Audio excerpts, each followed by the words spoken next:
आप मुझे पूरे सोशल मीडिया के ऊपर आपके ये जितने दर्शक देख रहे हैं, चैलेंज करके कहता हूँ कि एक भी मुसलमान आप मुझे बता दो जो किसी लाइव में आकर और मतलब किसी और के खुदा को, किसी और के पैगंबर को चैलेंज कर रहा हो, या उसके बारे में उल्टी सीधी बात कर रहा हो, या गालियां दे रहा हो।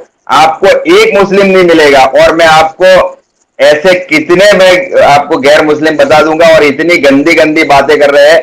तो मैं बेशक हम लोग तो इन्नल्लाह मस साबिरीन वाली चीज को मानते हैं कि बेशक सबर वो करने वाले के साथ अल्लाह है।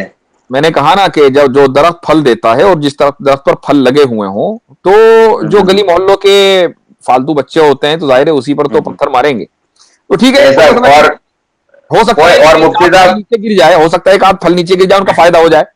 फायदा हो जाए। चलिए। और मुफ्ती साहब, आखिरी बात छोटी ये कह दो कि मुझे बहुत सारे दोस्त फिक्रमंद कहते हैं, यार ऐसे वो ऐसे बोल रहा है, वैसे बोल रहा है, ऐसे। तो फोन करके मैसेंजर व्हाट्सएप, तो मैं उन्हें यही कहता हूं कि कारून, हामान, उबे बिन खल्फ कितने ताकतवर आदमी थे। उनके पास खजानों की चाबियां ऊंटों पे लदी रहती थी।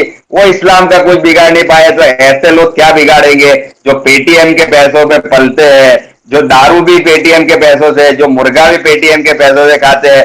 भोले वाले मुसलमानों को बरगला कर, पेटीएम मंगवा कर, जो गाड़ी के अंदर लाइव, मतलब उनकी बातें इतनी खराब होती है। मुफ्ती साहब, आप अपने घर में बैठे हो, आपकी फैमिली हो सकता है बाजू के कमरे में होगी, मैं अपने घर में बैठा हूं, मेरी फैमिली बाजू कमरे में, तो हम ऐसी बातें कर रहे हैं कि हमारी फैमिली को भी वो सूट करती है। वो ऐसी बातें करते हैं कि उनकी फैमिली को सूट नहीं होती, इसलिए उनको फोर व्हील में जाके बनानी पड़ती है, समझ रहे हो? क्योंकि वो इतनी ऐसी बात कहते हैं कि उसकी बीवी भी हो सकता है उससे सहमत ना हो, या उसके माँ और बाप भी सहमत ना हो, इसलिए वो फोर व्हील में जाके वो बनाता है। और ऐसे लोग हमारा जो आके बकेजी करते हैं। जब पॉलिटिकल पार्टियां आपके संस्कार, आपको संस्कार सिखाएंगी, तो फिर ऐसे ही संस्कार निकलेंगे। चलिए, बहुत बहुत और इंशाल्लाह फिर अगली मरतबा बिल्कुल, और सवालों के लिए। अगली मर्तबा इंशाल्लाह करेंगे। और मुफ्ती साहब, आपका बहुत बहुत शुक्रिया, और आप जुड़े, और इंशाल्लाह बाकी जो सवाल मेरे रह गए वो हम अगली नशिस्त के अंदर पूरे करेंगे। चलिए, बहुत बहुत ठीक है, शुक्रिया, चलो, जज़ाकुमुल्लाह। अल्लाह हाफिज।